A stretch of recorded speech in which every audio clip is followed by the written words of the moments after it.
Good morning, everyone. We will be starting our webinar shortly. We'll give another couple of minutes for attendees to join us.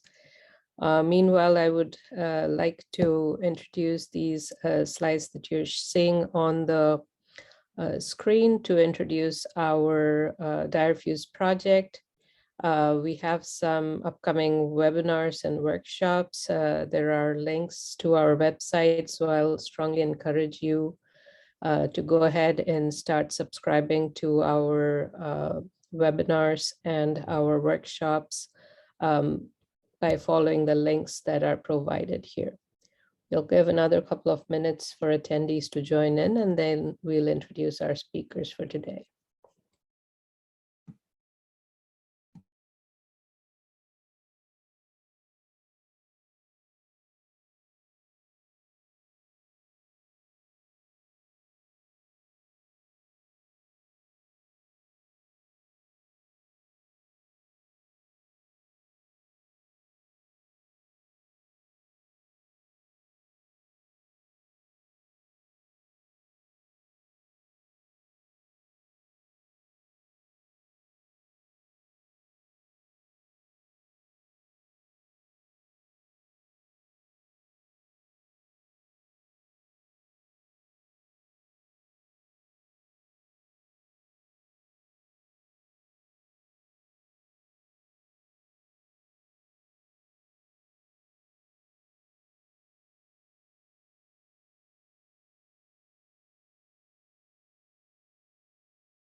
Good morning, everyone. Good evening, good afternoon from wherever you're joining. Thank you for joining us for the first webinar series of the FEWS project. FEWS is sponsored by the United States National Science Foundation Sustainable Regional Systems Research Network grant, and it stands for Disaster Resilient Food, Energy, Water Systems. We strongly encourage you to visit our website. You must have seen the website's link in the initial slides. If not, we can be found at tx.ag/direfews. Our first webinar is very important to start the stage and set the stage for the discussions that we are going to have over the next year. Our first webinar is on disasters and their management. So before we go into resilience in food, energy, water systems, with the perspective of disasters, it is very important for us to know how the disasters are managed. And we are very grateful for perspectives from the Texas Division of Emergency Management today. Our discussions today are going to be led by Macgregor Stephenson, who has kindly agreed to join the call today. He's the Chief of Policy and Research for Texas Division of Emergency Management. And with us also today, we have Kharley Smith, Section Chief of the Disaster Recovery Task Force. So without further ado, I'll turn it over to Mac to take the stage and lead the discussion. Thank you very much, Evelyn. I appreciate it. And I appreciate the opportunity to speak with you all this morning and kind of give the 50 to 100,000 foot view of how disasters are managed statewide in Texas. And obviously with the partners in Mississippi and Louisiana, there's a variation in their local systems and how they operate as well.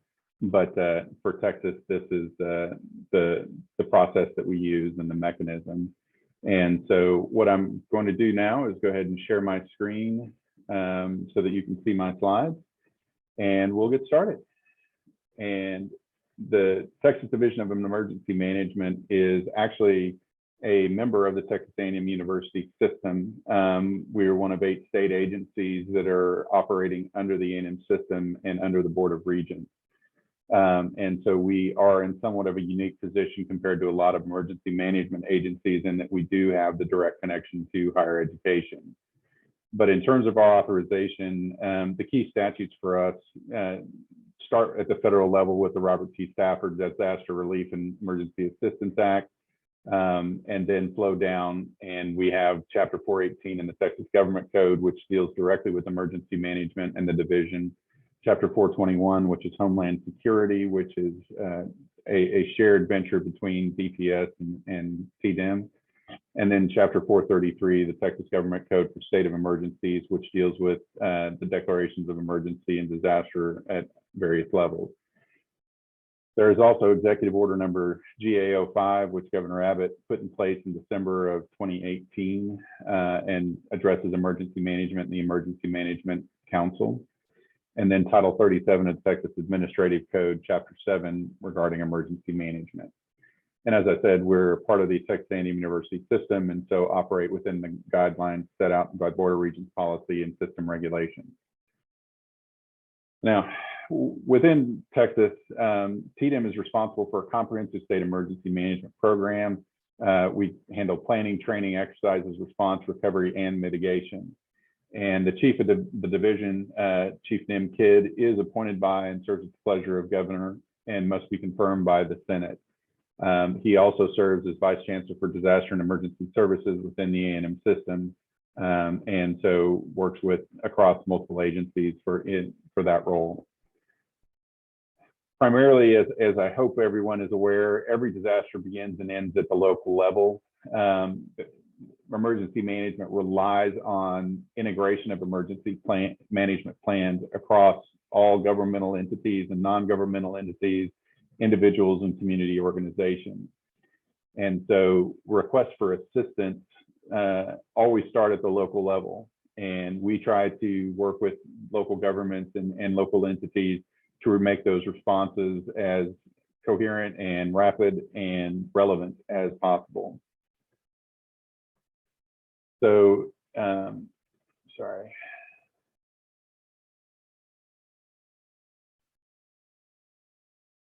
So, according to state law, a local emergency is any occasion or instance that you can see listed there that warrants action to save lives and to protect property and public health and safety. So it is not just about saving lives, it is about property and safety as well.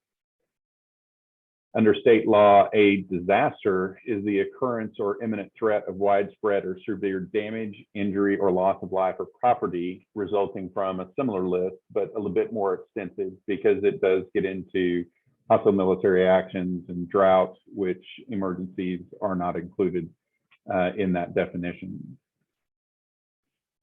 So under Chapter 418 of the Texas Government Code, which is the Texas Disaster Act of 1975, TDEM, it was put in place to reduce the vulnerability due to natural or human-made incidents, rescue, care, and treatment of persons victimized or threatened by disasters, provide the rapid and orderly restoration and rehabilitations of persons and property affected by disaster, clarify and strengthen the roles of all levels of government, and to set out the prevention of, preparation for, response to, and recovery from events, emergencies, and disasters.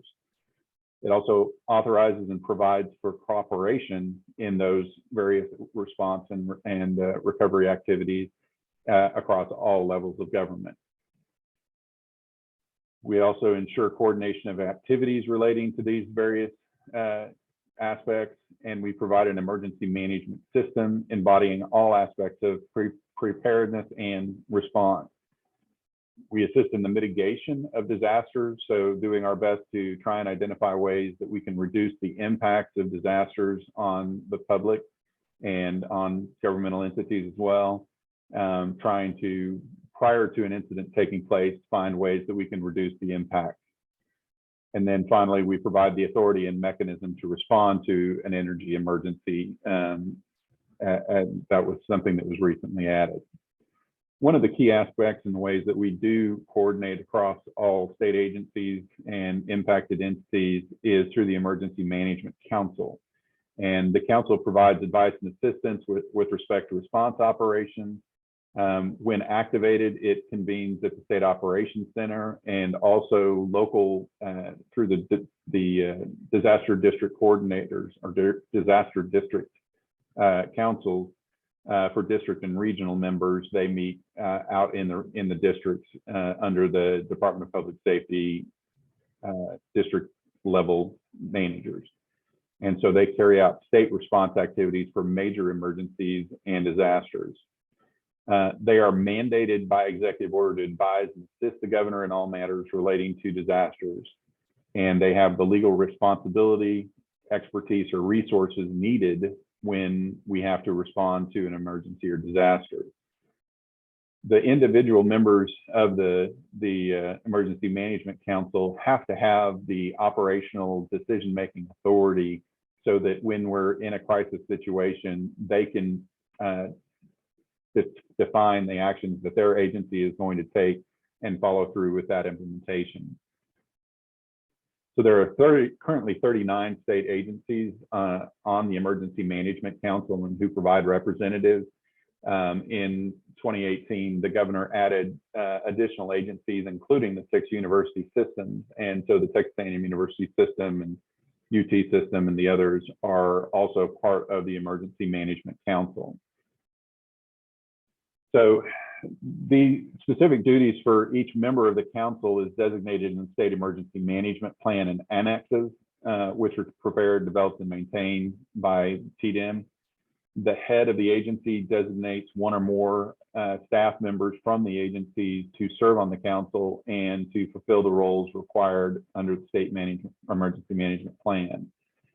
And under the approval of the governor, they request the chair, the chief of TDEM, may request services from other relevant state agencies on matters relating to the council. So the way all of the state agencies operate is within the framework of emergency support functions, and they provide a structure for coordinating interagency support for response to an incident. And the mechanisms for grouping functions are for those that are most frequently needed to respond to disasters and emergencies. So the emergency support functions are listed there on the left-hand side of the screen and include transportation, communications, public works and engineering, firefighting, emergency management, mass care management, logistics management and resource support, public health and medical services, search and rescue, oil and hazardous materials, agriculture and natural resources, energy, public safety and security, cross-sector business and infrastructure, which is a new one, public information, recovery, which is new. Before, this had been primarily focused on the response aspect, and so ESF 16 was added to meet that additional demand. The military, which is also a new ESF, and higher education, which is a new ESF, along with operations technology. So all of those functions you can see on the right-hand side here that there is a lead state agency that's responsible for each of those aspects. And so for any particular crisis, if it is a search and rescue crisis, then Texas A&M Engineering Extension Service is the lead on that and takes the lead role for responding in that area. One of the other aspects of emergency management that we work with is the Emergency Medical Task Force. These are mobile medical units and resources that are able to activate and be dispersed throughout the state to respond to crises that local requirements cannot meet. And the key to the program is the ability to activate our members. In other words, the people, the staffing for the Emergency Medical Task Force comes from local EMS and fire departments, public and private health organizations, regional coalitions, and state and local government who provide personnel and assets that activate during disasters. So this truly is the tiered response effort for medical purposes. The next aspect is the Texas Intrastate Fire Mutual Aid System, or TIFMAS, and TIFMAS is maintained by the Texas A&M Forest Service and they coordinate responses to fire outbreaks, including wildfires and all of the drought-related fires that we have experienced, and also can be used in other types of crises when we need additional resources from the local level to respond to a statewide incident. And so the program was first used during Hurricane Ike and has been mobilized for the Presidio flooding, wildfire outbreak, Hurricanes Alice and Harvey. And then it has also been used to respond and provide assistance out of state for the California wildfires in 2018 and 2020. And so the call up comes from the state, and resources are assigned from local jurisdictions to TIFMAS, and then those resources are allocated under the state response. So as I said at the beginning, all disasters are local, and so we start the response at the local level. When the local level cannot manage the response through their efforts and through their mutual aid agreements with nearby jurisdictions, it gets bumped through the disaster district committee to the state level. And at that time, then we begin assigning state resources to go in and provide additional assistance at the local level.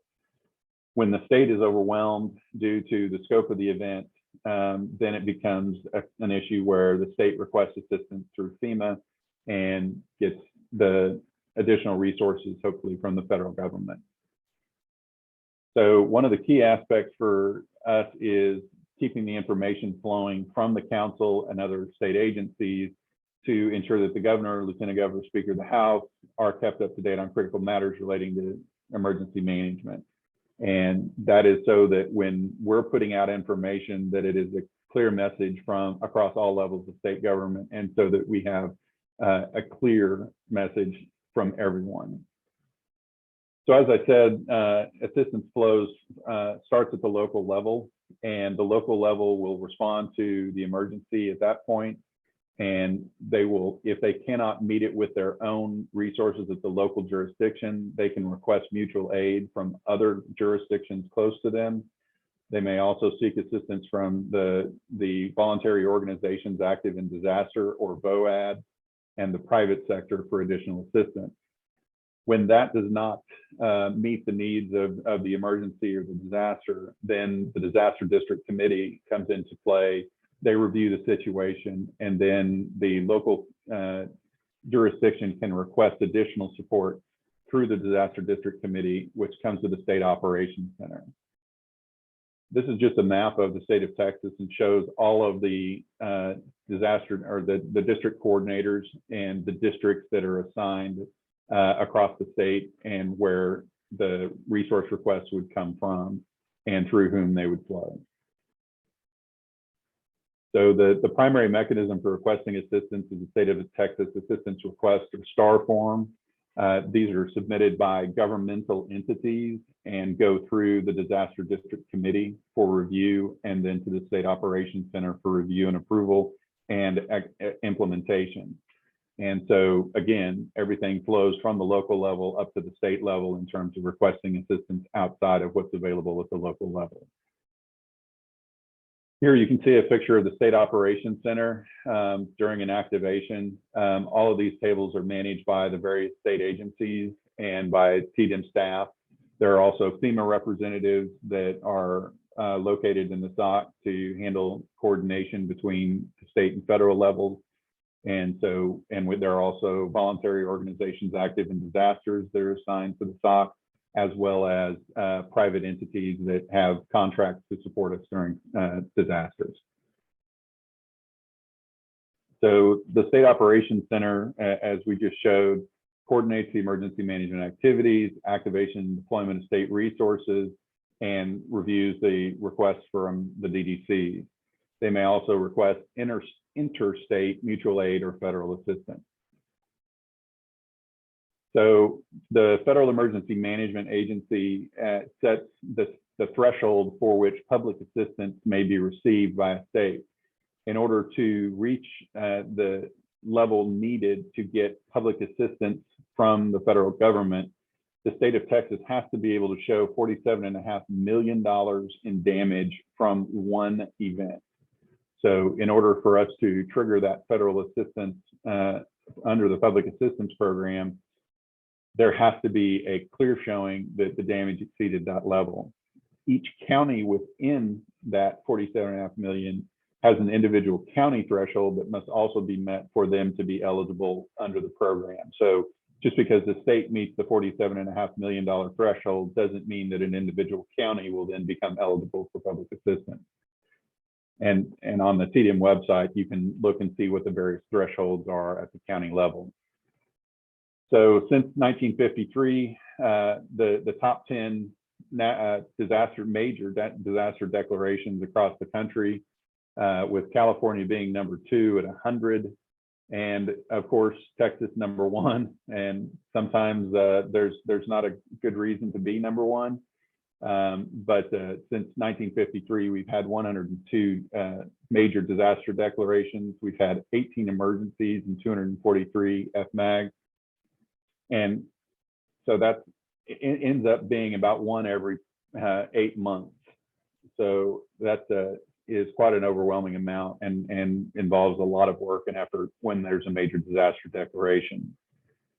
So if it goes beyond the level of the state's ability to respond to it, the governor can request assistance through the Stafford Act, and the governor's request is made through the FEMA regional administrator based on the findings that the disaster is such magnitude and severity that it is beyond the ability of the state to respond effectively and affected all levels. That's kind of my portion of it, but I did want to get in one quick plug. TDEM recently took over the publication, the Domestic Preparedness Journal, and that's at domesticpreparedness.com. It is a journal for practitioners and primarily written by practitioners to provide developments on emergency preparedness, disaster response, and resiliency to first responders, health professionals, emergency managers, etc. And it provides, the website provides articles for a variety of the backgrounds and covers all aspects of disaster preparation and response. And so I just wanted to give you all the opportunity to get a look at that as well. And finally, if you have any questions regarding research, you can always reach me at macgregor.stephenson@tdem.texas.gov. And at that point, I will turn it back to Dr. Sengupta. Thank you, Mac, for the comprehensive overview of TDEM's activities. If you allow us, we have a poll that we are going to start now just to get some of the information from the participants. We know that you're joining us from many regions, not only in Texas, but also around the world. So we just would like to activate the poll now so that you can give us a feel of where you're joining us from.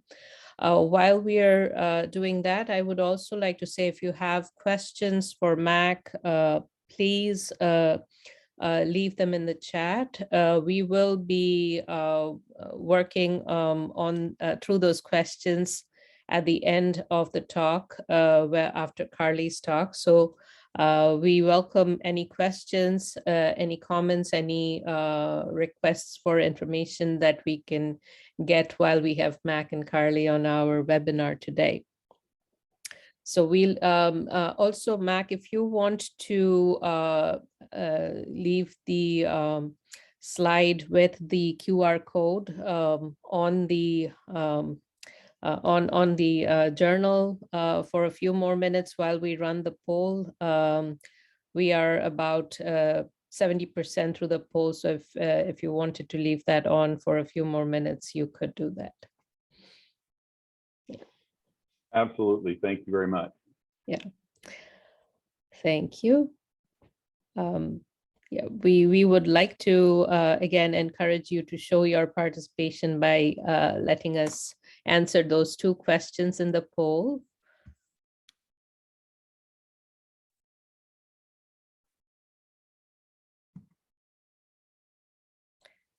And I think we have about 72 of the participants who have entered our poll. So thank you very much. If we can now, I think we can end the poll in a couple of seconds. And let me share the results. So we have about a maximum participation for today's webinar from Texas. We also have from Louisiana, Mississippi, and West Bengal in India. These are the regions that we intend to cover through our national and international partnerships to bring in different perspectives for a convergent research program that FEWS intends to build. Also, the focus on FEWS is to build technology that can help alleviate disasters in the disaster management cycle of response, recovery, preparedness, and mitigation. So that is our primary focus, to help build technology towards disaster resilience. Again, if you're interested to join or participate in the program from the National Science Foundation, please kindly subscribe to our program through the subscription page that has been sent in the chat. And we'll be happy to connect with you for future engagement opportunities. With that, I think now is a good segue to go into Kharley's talk, and we can continue with you, Kharley.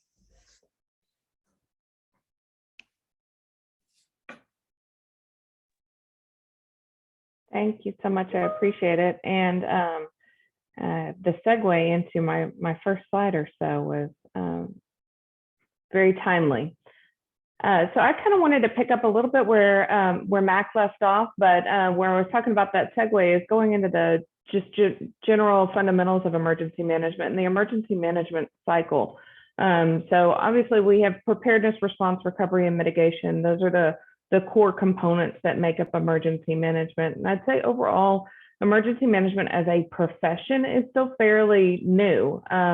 The focus in emergency management has been in the past heavily weighted on response components, especially given that emergency management as a profession was usually in other duties as assigned to the first responder community. So you might have a law enforcement officer who also served in the emergency management function, or a fire chief who also served as the emergency management coordinator. But overall, the profession really hasn't come into development outside of the last decade or so. And so the focus on some of those other divisions has been lacking. We're thankful to be under the A&M system now and be able to really focus a lot of our efforts on recovery and mitigation and preparedness activities, especially with the support of the Emergency Management Council partners and our higher education partners as well. We have a saying in TDEM that every day is recovery day, and that's really because recovery lasts for years. The response phase in a disaster, albeit very destructive, is usually very quick. And we have amazing first responders in this state that can deploy to a location and aid in those life-saving activities. But really with that transition from response into recovery, and then the longer term recovery mitigation efforts take years and years and years. And then we cycle back around to preparedness and trying to create a system of more resiliency for those local communities. I know you just saw this slide previously, but I thought it important as well to note that, again, all disasters start and end at the local level. TDEM, the state agencies, the Emergency Management Council, the special response teams that can deploy to a disaster are all doing so at the request of that local jurisdiction. The state of Texas does not go into a local jurisdiction and manage their disaster independently. It is a request for assistance from that local jurisdiction. And as Mac mentioned, there are thresholds for those requests, and the local jurisdiction then has to be able to demonstrate the need. So how do you demonstrate that need? Sorry, I didn't realize that started automatically. How do you demonstrate that need? And that's with damage assessments. One of the key components in a post-disaster activity is assessing the level of damage. You really can't get a true idea of how big is big and how bad is bad, and what resources are needed, and what assets you currently have and what assets you need to request without knowing the extent of the damage. So one of the main focuses for TDEM as a response to recovery entity at the request of the local jurisdictions is to aid in that damage assessment process, to get a true idea of what is out there and what resources the state of Texas or the federal government is able to provide to that local jurisdiction. So I have a quick video about some of the mechanisms of damage assessment. When large disasters impact Texas, the Texas Division of Emergency Management TDEM provides support for local jurisdictions. One of the most important tasks local police do after a disaster is provide information to TDEM and possibly the Federal Emergency Management Agency, FEMA, about the size of the damage in their jurisdiction. This is all part of the preliminary damage assessment process. This effort drives the process in which the state may request assistance from federal partners like FEMA to aid in recovery for the community. The first step in this process is the collection of disaster summary outlines, DSO, which are filled out with identified damages and submitted by local jurisdictions to TDEM. TDEM validates these damages and works with both the local jurisdictions and FEMA to provide data to support the state's request for FEMA assistance. Disaster information is gathered from many different resources. Texas uses a self-reporting survey, which is a valuable tool determining the affected areas in a widespread manner. Using this data helps field staff focus their search for additional damage. Additionally, these surveys provide information such as insurance status, utility outages, and if the volunteer assistance is needed. First responders in the area are also equipped with technology that provides information on the affected area. As a special response team coordinates search and rescue operations, they also upload information on the level of damage, aiding in the identification and validation process. Rapid damage assessment teams comprise of TDEM staff, partner agencies, and trained volunteers conduct door-to-door assessments to validate the self-reporting survey and identify additional properties that may have been damaged. These assessments are available to local jurisdictions and is not dependent on cellular or internet service, which at times is unavailable. Local communities can also share the data they collect directly to the Texas Data Collection Platform, also known as WebEOC, which helps ensure a whole community assessment. TDEM also uses new technology such as unmanned and manned flights to collect imagery to quickly gather damage data and validate other sources. Once all this data is received, TDEM reviews the accuracy of the reported damage. This new technology is helpful when areas are not easily accessed in person due to many reasons, including high floodwaters or social distancing measures required by COVID-19. The state validates the damages that are identified by local jurisdictions and provides all of the data to FEMA for review. FEMA uses this information and additional assessments to certify the damages and determine whether the state meets requirements for federal assistance. To learn more about TDEM, visit tdem.texas.gov.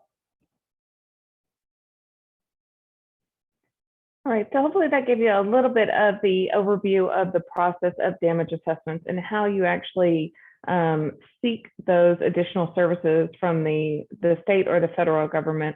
TDEM prides itself on being a partner to local jurisdictions in the effort to be able to obtain as many resources as are available to a local jurisdiction in aiding in their recovery process.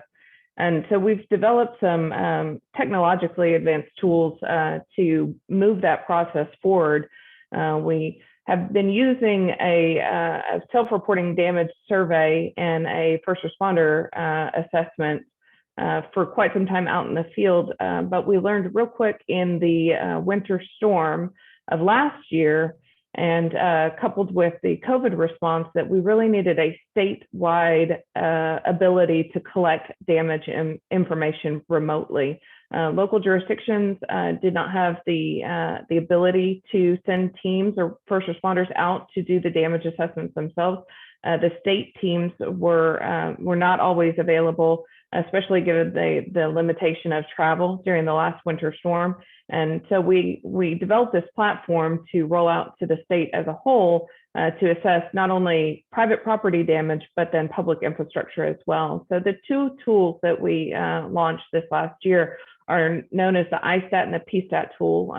It stands for State of Texas Assessment Tool, and one of them is individually, and one of them is public property.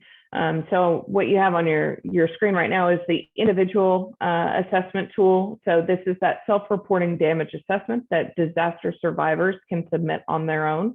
Who knows more about their current situation and their level of damage than the actual property owner that resides in that home?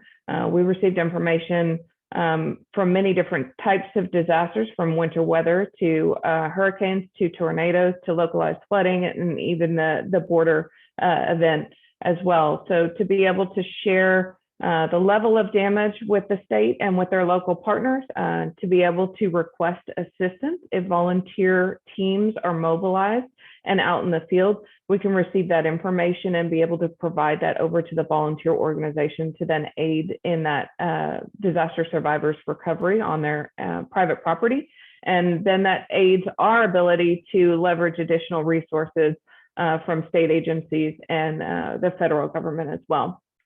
So the classification of damage is pretty standard for an individual property. We have a matrix of questions in that survey that would lead us to the different classifications of affected, minor, major, or destroyed. I believe that you're probably all aware of FEMA assistance to homeowners, and the classification of damage has to be calculated. An assessment has to be made for that local jurisdiction to gauge the level of impact before a grant can be awarded for the recovery of that disaster for individual assistance. So data for our processes and for the federal processes are very important moving forward outside of a disaster. We additionally have the public property tool, and this is really where first responders, local government, or state assisted teams can go out and do the assessment of critical infrastructure and government-owned infrastructure in local jurisdictions. So this is where you would collect the information for the water treatment facilities, the roadways, the responders that you have out in the field, the amount of time and equipment they're using to respond to and recover from the disaster, building damage, damage to parks. That would all be classified through the PSTAT tool, and then a dollar amount assessed, all in an effort to demonstrate that that local jurisdiction and then the state of Texas has met that threshold to open up additional resources and funding streams. There are different categories of work that FEMA has designated that qualify within that public assistance grant category. So debris removal is a big one. It's difficult to quantify the amount of debris that a natural disaster can leave behind, but we've developed some tools to aid in that calculation, and then to aid in that generation of a dollar amount. Emergency protective measures are what I was talking about with the first responders, the time that they have spent either out in the field or working in the emergency operations center, the equipment that they use, any consumables they use for emergency repairs. Roads and bridges, assessing your roadways and your bridge structures for emergency repairs and then long-term repairs, water control facilities, buildings, equipment, utilities, and then another category usually consists of parks and community spaces.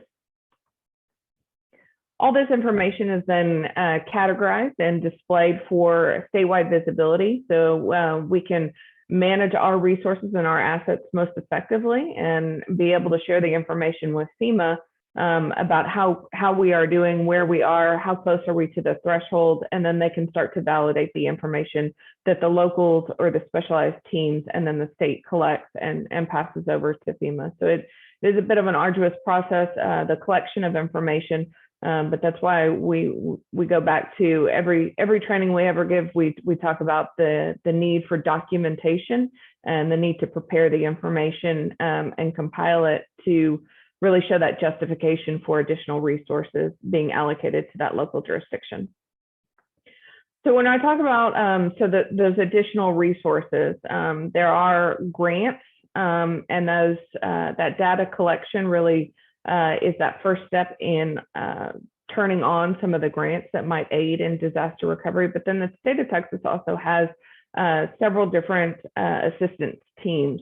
Matt talked about a couple of them in his section. He referenced TFMS, the Texas Intrastate Fire Mutual Aid System, where we can utilize local firefighters in a new capacity and deploy them to an affected area.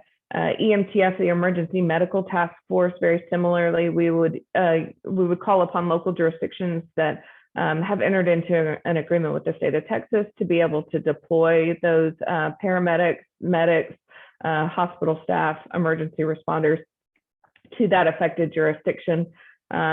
The TFS, Texas Forest Service Incident Management Team, those are specialized emergency management personnel or emergency response personnel that can aid a local jurisdiction in working in their emergency operations center and helping to provide that documentation, collect the documentation, write objectives for the next workday, and keep things more organized for that local jurisdiction to utilize after the fact on that documentation standpoint. And then Texas Task Force, you're probably most familiar with Texas Task Force 1. There's Texas Task Force 1, 2, and 3, and they have different components of search and rescue activities. But two that I think will be of most interest to this group are the Public Works Response Team. So similar to all the other special response teams, it's comprised of locally employed public works professionals. And those local jurisdictions have entered into an agreement with the state of Texas to be able to deploy their public works professionals to an affected jurisdiction and help in their damage assessment and recovery efforts moving forward. It's a great team that is managed through TEEX, and we have several hundred public works professionals throughout the state of Texas that are rostered. They come with their equipment, they come with their knowledge, they come with their passion for their profession and to help the local jurisdiction in their recovery efforts. And then the state of Texas will go and reimburse that local jurisdiction for allowing us to utilize their public works staff. And the newest, and where I'm going to focus a little bit more of the discussion, is the Disaster Recovery Task Force, which is the team that I'm a part of. We operate under the Texas Division of Emergency Management, and the DRTF, or Disaster Recovery Task Force, is that mechanism for emergency management professionals to deploy across the state of Texas. So we have amazing first responders, and many of these teams are comprised of those first responders, but we didn't really have a statewide mechanism to deploy emergency management coordinators or emergency management professionals and subject matter experts as well. And so I'll kind of go into a little bit more about that, but that is why the Disaster Recovery Task Force was created. Disaster Recovery Task Force was created out of the 87th legislative session following the Eye of the Storm report, which is the after action from Hurricane Harvey. In assessing the capabilities of local jurisdictions and assessing the needs of local jurisdictions and the state capabilities, it was determined that we really did need a group of skilled individuals that could go into a local jurisdiction and provide them guidance on not necessarily just response tactics, but in that transition from response into recovery.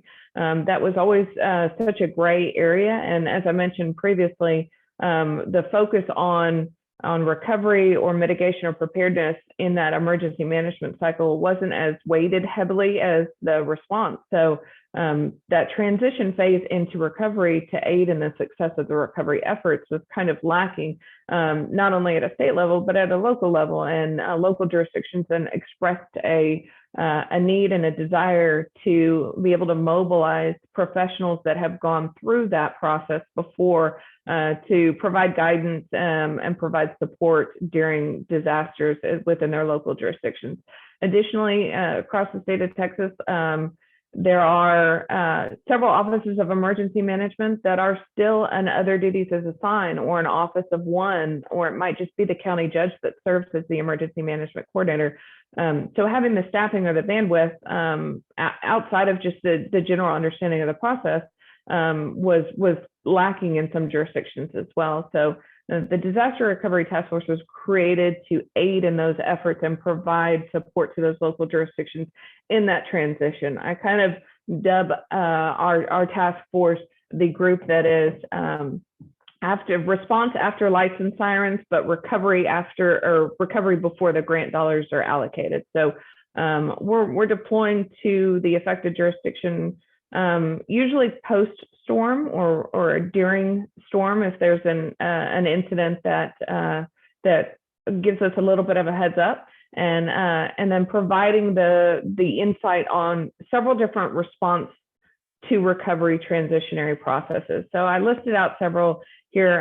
Emergency operations support. So outside of what an incident management team would do, the emergency operations support that the Disaster Recovery Task Force would provide is really just working with that local emergency manager or key personnel that are task oriented and help provide guidance and insight on some of those specific tasks. Resource identification. We are kind of the catch-all for subject matter experts in different areas. So one of the examples that I give is that there was a flooding event and we needed someone to serve as an expert in how to move artifacts and paintings out of a museum that had the potential of flooding. And so we kind of are that Rolodex of the ancillary things that you don't know that you're going to need until you need them, and then how do you deploy them to a disaster, and how do you manage them, and how do you get them to that affected jurisdiction. A huge component of our team is the interaction with the VOAD community and the long-term recovery community. Mac mentioned the VOAD structure earlier, the voluntary agencies, voluntary organizations active in disaster. So those nonprofit partners that will deploy to an affected jurisdiction in a disaster and provide services that the local, state, or federal government are not able to, really aiding in the needs of the disaster survivors, operating facilities that for mass care services, for sheltering and donation management, volunteer management. So that's really a component of our team that we interact with those voluntary organizations early on and help build their capacity. We help build the capacity of long-term recovery groups to sustain resiliency in a local jurisdiction, and then aid in their recovery, in their long-term recovery. Provide disaster finance assistance. So when we go back to the documentation collection and understanding how much money a local jurisdiction is spending on a given day, we call that a daily burn rate. So when you have X amount of first responders out with X amount of vehicles and you're using X amount of consumables, what does that equate to? What is that dollar amount? How much is that local jurisdiction expending every day that might need additional state support? And then we'll obviously go into the request for federal assistance after the fact. Debris management, I touched on that a bit ago. Volunteer and donation management, assessing failed infrastructure. We partner very closely with the public works response team, but then also have building inspectors that we can call upon, local fire inspectors that we can call upon, and additional subject matter experts that can help do those assessments for local jurisdictions that might not have those resources available to them. Just manpower on the damage assessments. If you'll think back to the video when we talked about first responders or trained volunteers or personnel going out into the field and validating the self-reporting damage surveys that we collect. So that would be a component of that, but then also the drone operators and the Civil Air Patrol flying with the 3D imagery camera and collecting that information and then validating that.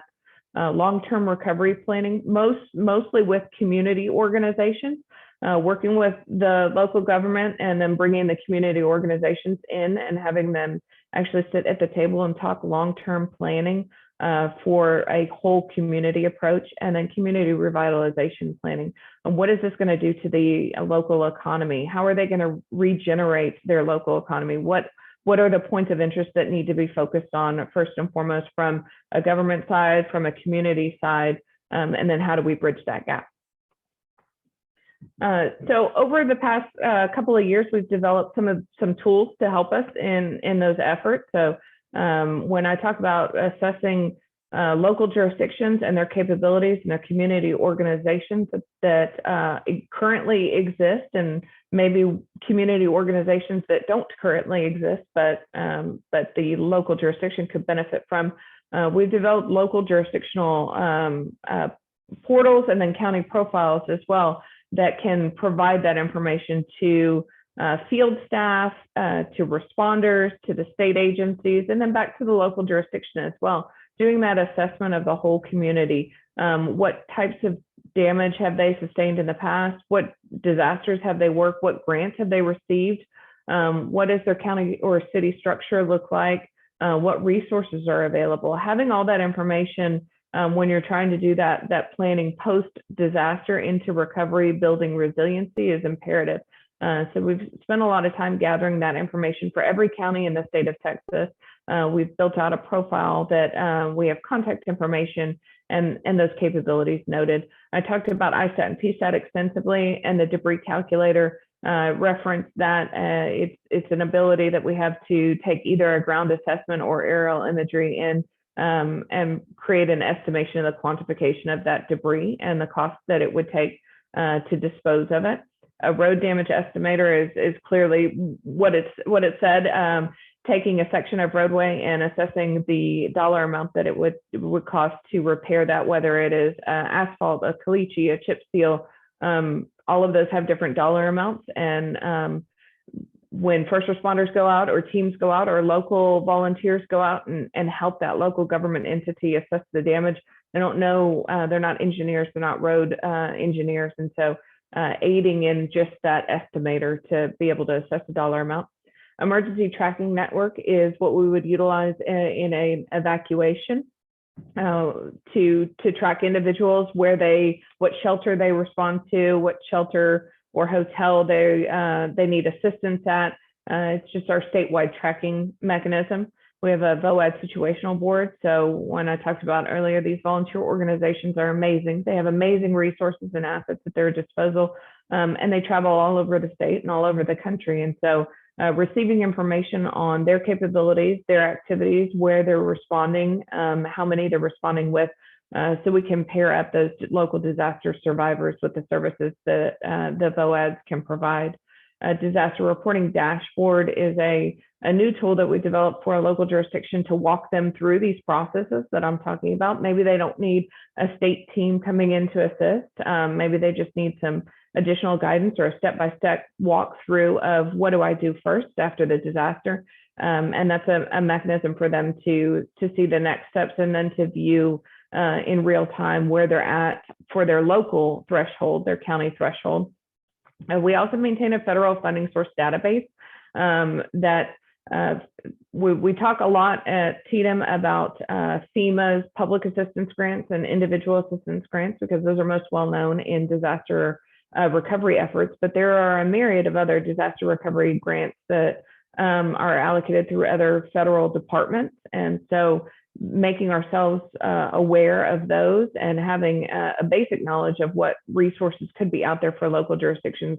That way, when we do encounter an issue at a local jurisdiction and they say, we just don't have the funding to tackle this, maybe we have an avenue of support for them that they can seek by just basic knowledge of USDA grants or EPA grants or different grants that might be out there for disaster recovery and resiliency. And then I mentioned the county profiles already. So this is an example of what the county profile looks like. We maintain the demographics after the last census. Those are an automatic layer in there. And then we've built in the narrative of what disasters have affected their jurisdictions, what grants they've been allocated, what resources they have in community organizations. And then most importantly too is sharing the information of the need for a recovery group to function in all of these local jurisdictions, counties, cities, districts, regions, However, it makes sense to establish it. We have established or helped local jurisdictions establish long-term recovery groups across counties. There might just be one in a city and then a different one in a county. Whatever structure works best for that jurisdiction is what we want to be supportive. But to have a mechanism to recover and have their community recover in advance of a disaster is very important. I'll talk a little bit about why that's so imperative for me personally. I started my career at a county level government as an emergency management coordinator and experienced the worst disaster that the county had ever seen. And I did not have a long-term recovery group already established. I did not have a mechanism for my community to receive donated funds, donated labor, donated materials. And I know that I did a disservice to my community by not having that already established. There was no way that for someone with a giving heart to be able to contribute dollars or material to the rebuild of my community. And those dollars ultimately went elsewhere. And so it's one of the reasons why I'm so passionate about educating local government on establishing a long-term recovery group and bridging that gap between community partners and government partners.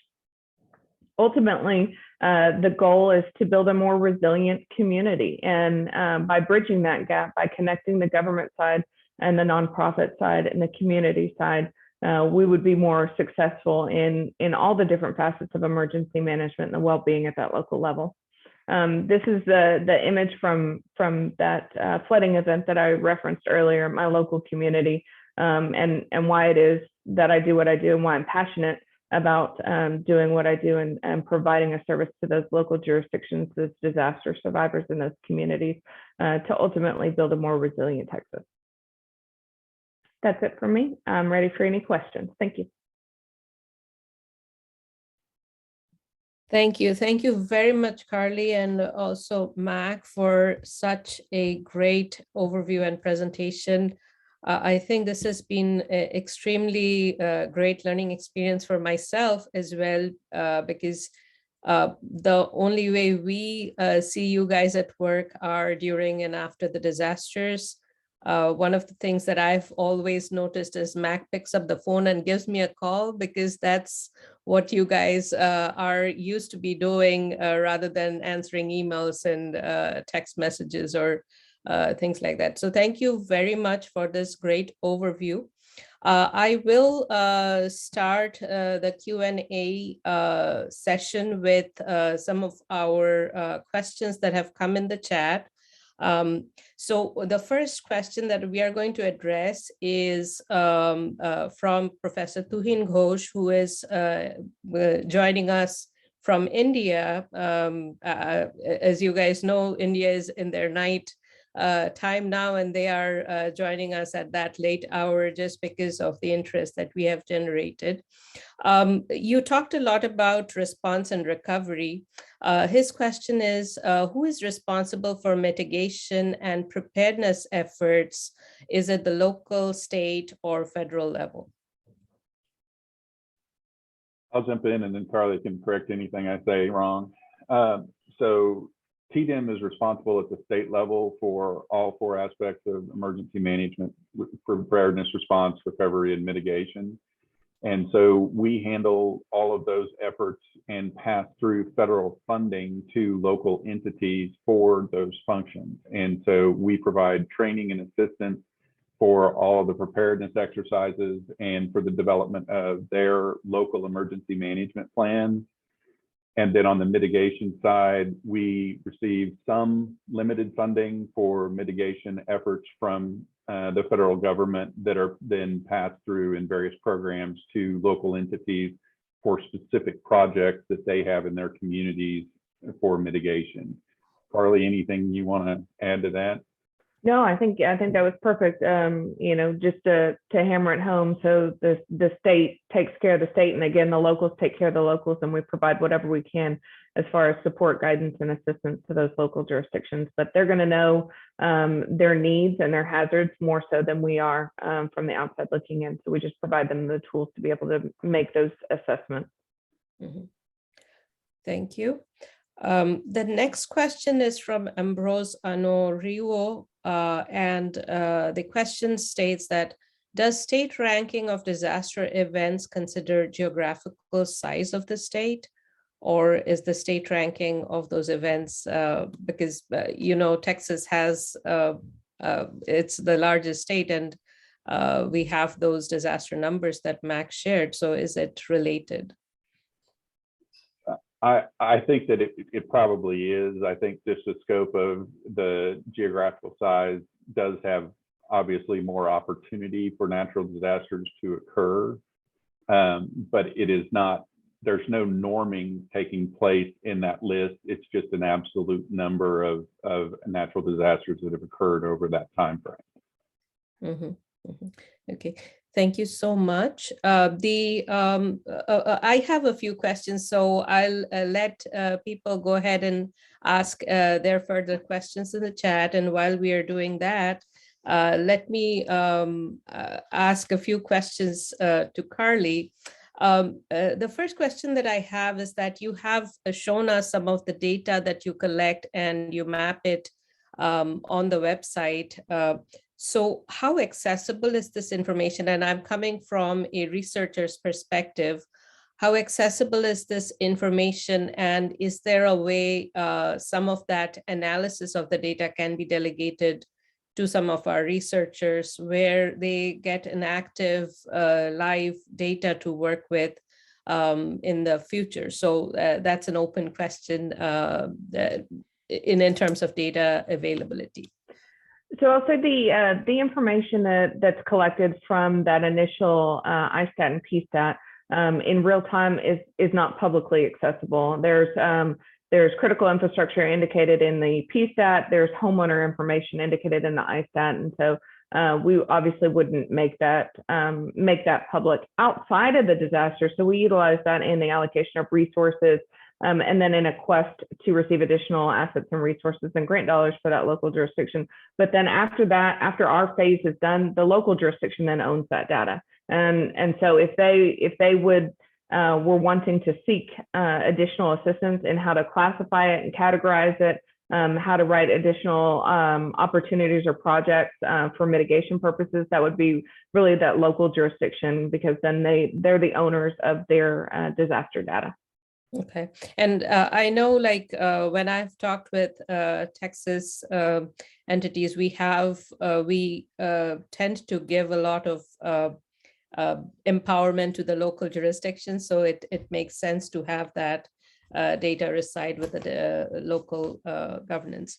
The next question that I have for you both, Mac and Kharley, you mentioned the VOADs and the LTRGs. Can you expand a little bit more on their roles and some of the organizations that have been active in the Texas region? Sure. So we do have two VOADs specifically that sit on the Emergency Management Council. So the American Red Cross and the Salvation Army both are represented in the State Operations Center and on the Emergency Management Council. We also have Texas VOAD, which is the collective of Texas-based VOADs that has a seat in the State Operations Center as well, to be able to partner with the response entities and allocate those resources at that local jurisdiction. Texas VOAD is a great collective of those smaller voluntary organizations that can be a deployable asset, but sometimes they are just active in their home community. It really depends on how they're structured. It depends on what their mission is. It depends on what their capabilities are. But we have organizations that focus on anything from tarping roofs specifically to chainsaw teams, to operating a shelter, to allocating food and water. It kind of runs the gamut. And so the volunteer organizations and the disaster nonprofits throughout the state of Texas, throughout our country, are an amazing resource that I think was not well known to emergency management or local government outside of the past several years. And so really being able to engage those organizations, share information on the needs, and have them share information on their capabilities with us has created an amazing partnership and more of a avenue for recovery efforts, especially for those disaster survivors, where government involvement on private property is obviously limited, and the use of government funds for private property recovery is limited. The VOEDs don't have those constraints, and so they have the giving heart, and they have dedicated volunteers that want to go out and help those disaster survivors where we might not be able to. Thank you. The next question that we have in the chat is from Xiaofeng Ni, and the question says that thanks a lot for the great introduction. This came after Mac's talk. What kind of funding opportunities are available from TDEM, if any? And I assume that is on the research aspect. What funds we provide to researchers? Yes, I assume so too. Okay. Those are very, very limited and isolated opportunities, I would say, and they tend to be very specific to something that needs done immediately. And so, in all honesty, we don't have any set funding for research, because the vast majority of our funding obviously comes from the federal government, and the federal government funds research through its various research entities like NSF and the academies and those type of things, or it funds it directly from FEMA and provides grants from FEMA for specific research. So we don't have any set funding for research with TDEM. And just to follow up on that question as well, the purpose of FEWS project, we are in the planning phase of the FEWS, but in the future we have opportunities where we can have through TDEM FEWS partnership, we can potentially get some of these federal dollars that we are planning for to engage researchers at a wider level from the universities that we're working with, to go forward in bringing some of our research expertise out into the public domain. And that is one thing that we have been mandated by this specific Sustainable Regional Systems Research Network, where we want to work with communities, with government entities such as TDEM, to bring this research into the public domain and enable some of these communities which do not have that capabilities of funding, for example, for mitigation purposes or for preparedness purposes, to be able to get those research dollars working towards those entities. So that's why we are trying to build our research base, and that's where we would like you all to subscribe to this program, participate in our webinars, know more about our strengths that we're offering through these webinar series. Also, we'll be having 3 in-person workshops in Louisiana, Mississippi, and finally in Texas. Our Texas workshop is going to happen in August, 17th of August. So if you want to mark your dates, save the date. Invitations will be going out to the participants of today's call very soon. So if you're interested in participating, please join our workshops to formulate the research questions that can go into the project proposal that we are going to write in the future. So one related question that I would like to start and maybe have some discussions, also if any folks from the chat are interested, you can also chime in. From the research perspective, and this is where National Science Foundation has mandated us to formulate some of the research questions. So I'll ask this directly to you. Of course, TDEM does an exceptional job in responding and recovering from disasters. However, in your perception, how can the research community and organizations like Texas A&M University, the Louisiana universities, and the Mississippi universities, how can we coordinate our research efforts so that we can help in the efforts of TDEM? What would you say some of the outstanding challenges could be for our research community to partner with? If you can give some examples of how we can do those. Well, I'll start and then let Kharley join in as well. I think there are a lot of different aspects to emergency management that are in continual need for review and support. One of those areas is in the evacuation of areas that are in the path of a disaster, whether it's hurricanes or flooding or any other type of emergency. And I think one of the challenges is that there are so many different disciplines that are impacted when you start talking about how do we get people to evacuate from an area, because it crosses transportation, it crosses psychology, it crosses sociology, it crosses social services, because you're dealing with evacuating people with significant health needs. And so having continual efforts made to try and find new and better ways to encourage folks to evacuate when it's called for, how to better evacuate specific groups, how to better communicate with those groups and organizations, from nursing homes to rehabilitation facilities and all of the types of areas where there are individuals at risk, I think is one of those areas where there's always room for improvement and there are always opportunities to do it better.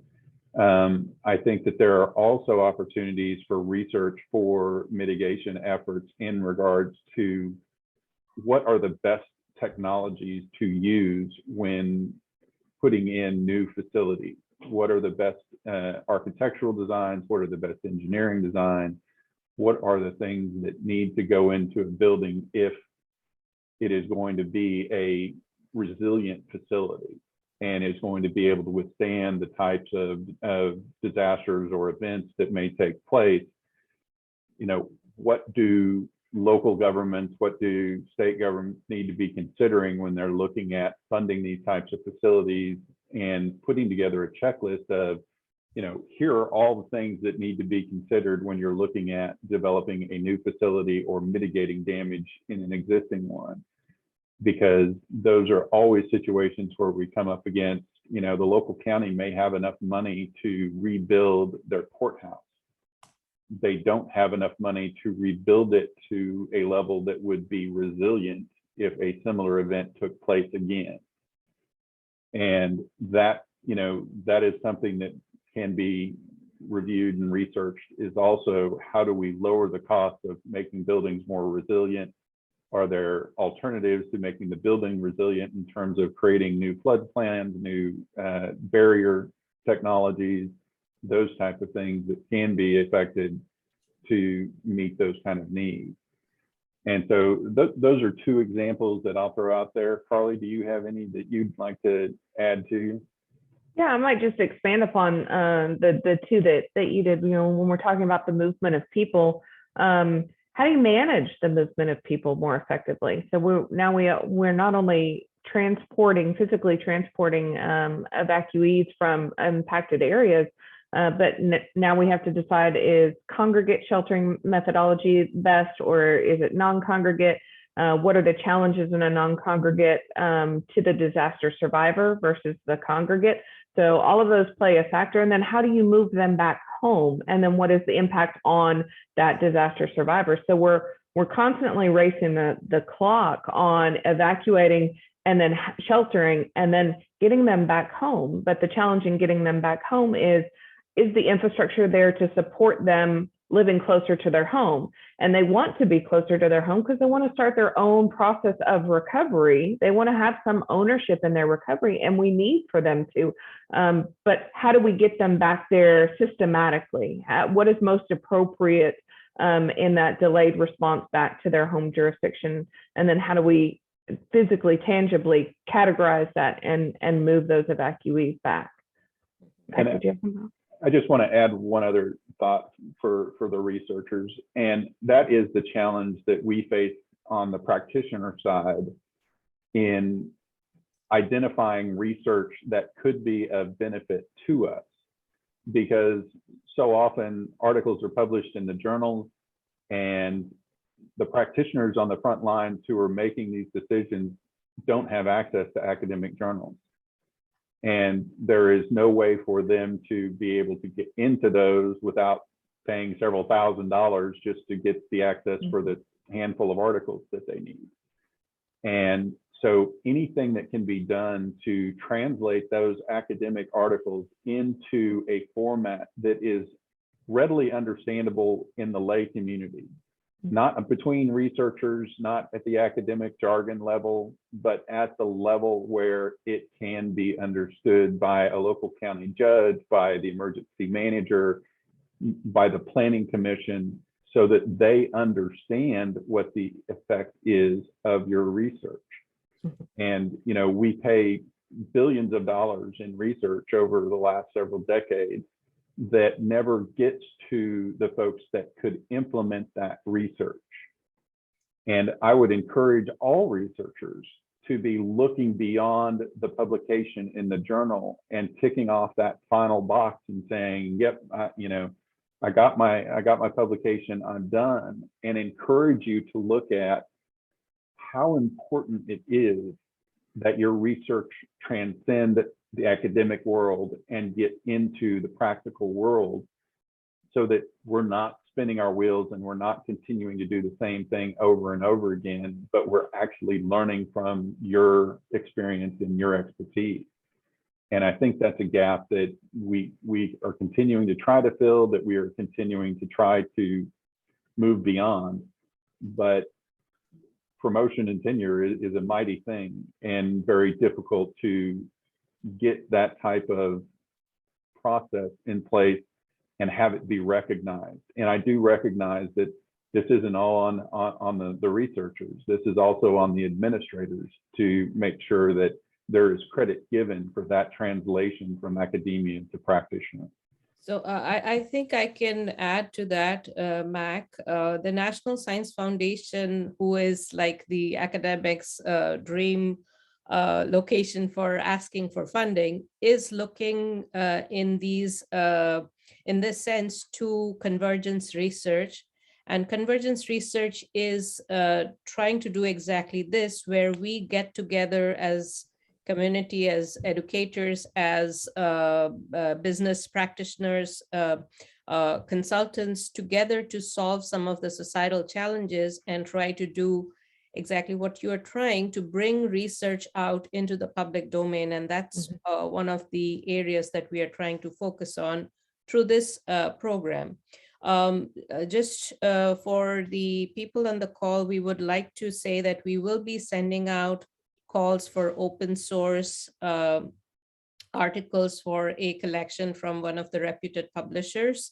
So as we would like you to consider providing your research into open source domain, so that we can address some of the issues that Mag just talked about, that research is not very easily accessible.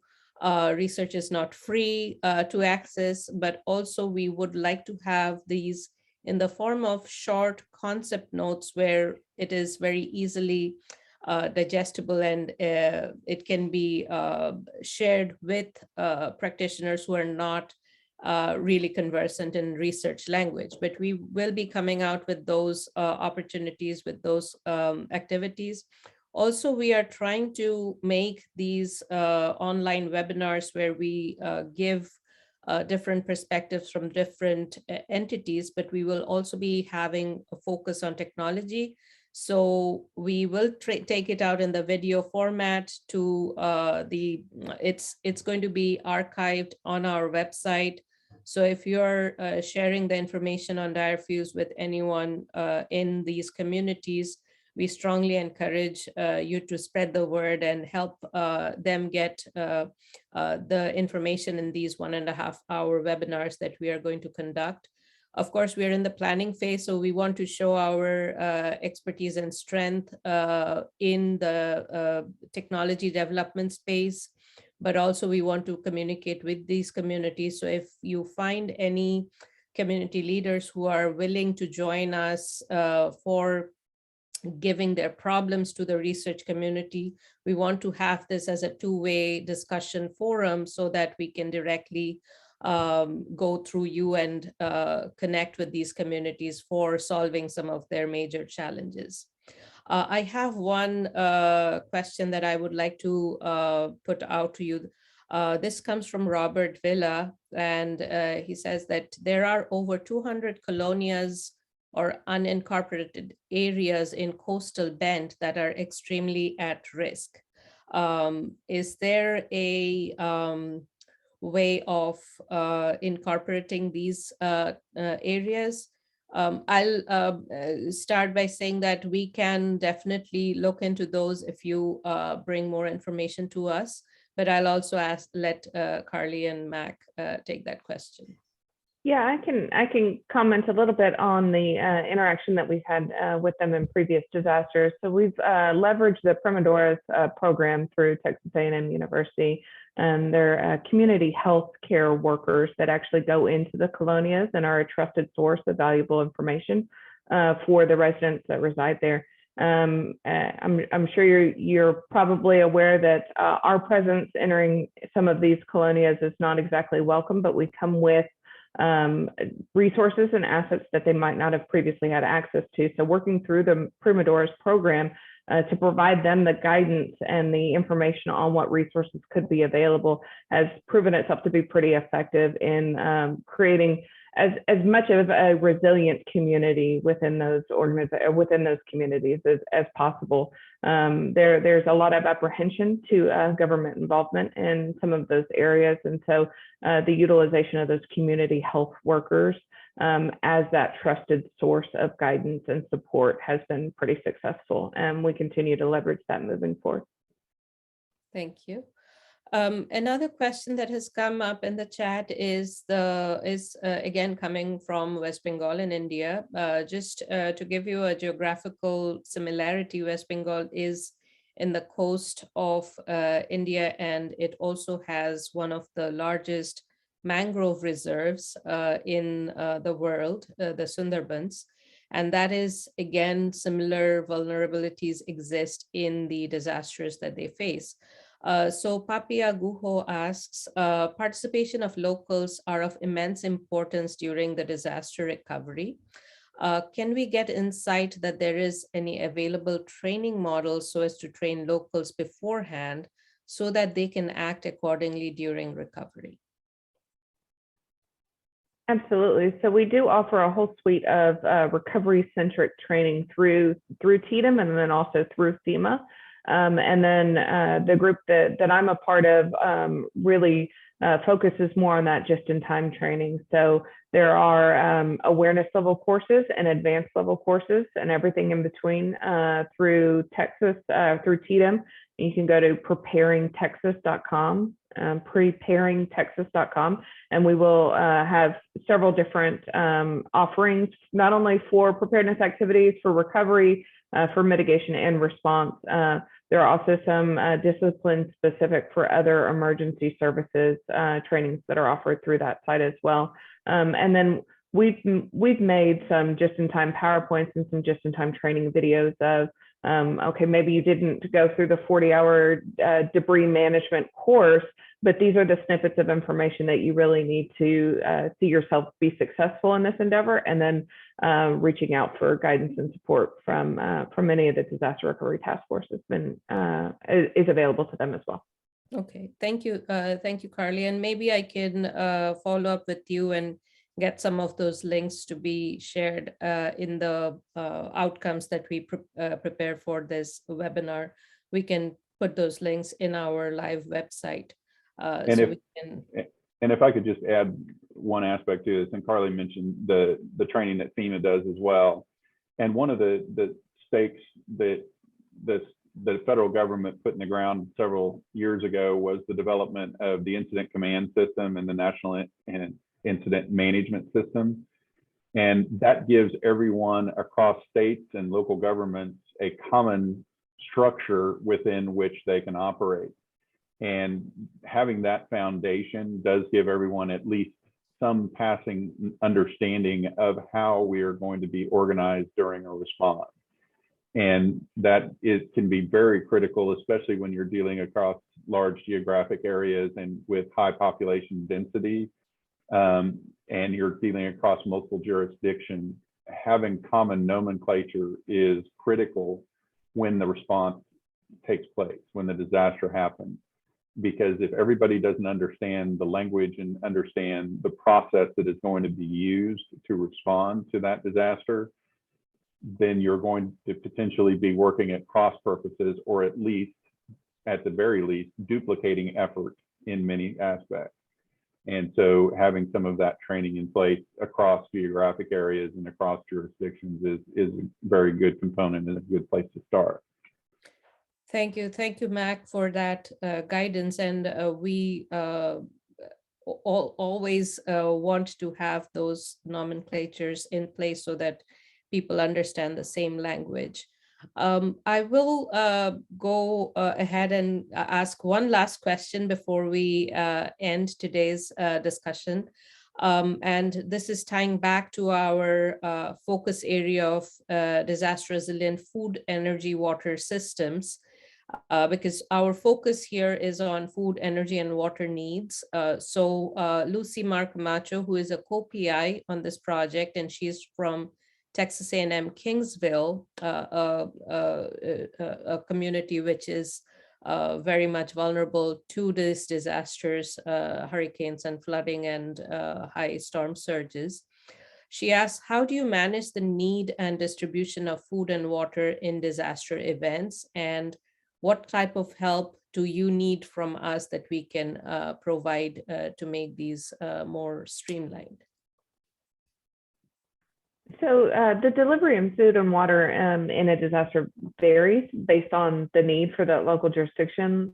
Kind of going back to we don't insert ourselves if not asked for assistance. So sometimes there are events that a local jurisdiction has the capacity to serve, and sometimes that there's not. So we have established a statewide feeding task force, and it's comprised of several different food bank partners, as well as volunteer organizations and nonprofits that aid in not only the movement of food products, but the cooking and serving of food product as well. So I talked a bit about American Red Cross and Salvation Army sitting on our Emergency Management Council, but there are many other partners. HEB is a huge one that has food trucks and kitchens that can mobilize to a local jurisdiction at the request of the locals or at the request of the state agency.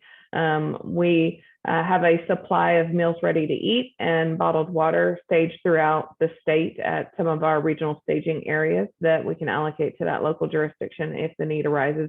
And typically we utilize either volunteer organizations, or if the event is large enough, the State Guard in the distribution of that food and water in points of distribution methodology, which is, we refer to them as pods. So residents can drive through and pick up water and food as they deem necessary. So there are some different systems in place and different methods in place, but it goes back to that partnership between local jurisdictions, state partners, and volunteer organizations. Thank you, Kharley. And we have about a couple of minutes left, so I will take this opportunity to thank you again, Mac and Kharley. Thank you for being engaged. Thank you for giving us the constant guidance in how we can make FEWS successful for the course of the planning phase and then bring the full scale of the grant to Texas A&M so that we can help serve some of these communities who are in great need in our local regional perspective of Texas, Louisiana, and Mississippi. I will leave with the slides that we were running in the beginning so that if people have not caught the QR codes for our subscription page and the website, we will be recording the videos and archiving them with necessary information, relevant information from the organizations. So please visit those at a later time if you want to get back to the information that Mac and Kharley has so graciously provided us with. And I hope you all have a great rest of the day. Thank you so much. Thank you all very much. Yes, thank you.